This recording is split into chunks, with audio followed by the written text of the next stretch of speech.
Alors voici Linkbot World d'Ant Group. C'est un modèle qui s'attaque à un très gros problème en IA. Le gros souci avec les mondes IA, c'est leur mémoire de poisson rouge. Ils oublient tout ce qu'on ne voit pas.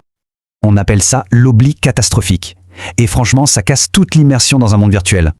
Et c'est pile ce problème que Linkbot World veut régler. Il est fait pour ne rien oublier. Imaginez, 28 milliards de paramètres pour une mémoire tenace et une interaction super fluide, en temps réel. Et attention, il ne fait pas que suivre. Apparemment, il met la concurrence loin derrière. Son score de Dynamic Degree le montre bien. C'est un vrai bond en avant pour des scènes plus vivantes. Donc en gros, ce n'est pas une simple mise à jour. On parle d'un tout autre niveau de performance. Alors sa fonction clé, c'est la permanence de l'objet. Et c'est ça qui change la donne. Un objet reste en place, même hors champ.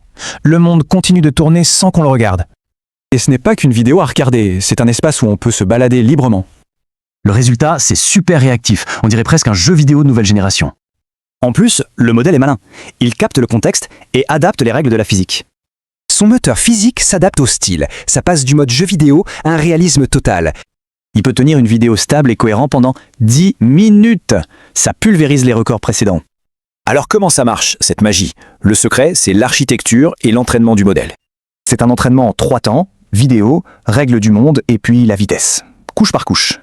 Ce design malin le rend très efficace. Les coûts sont comparables à ceux d'un modèle bien plus petit. Et le meilleur dans tout ça, c'est que la technologie est open source, donc accessible à tous. Le projet est sous licence Apache 2.0.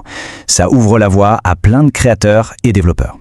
La version de base est déjà sortie, mais attention, des versions encore plus puissantes sont prévues. Ce qu'il faut retenir, c'est qu'on passe de la vidéo passive à des mondes qu'on peut explorer. Les possibilités sont énormes, des jeux à la robotique. La vraie question, c'est qu'est-ce qu'on va en faire?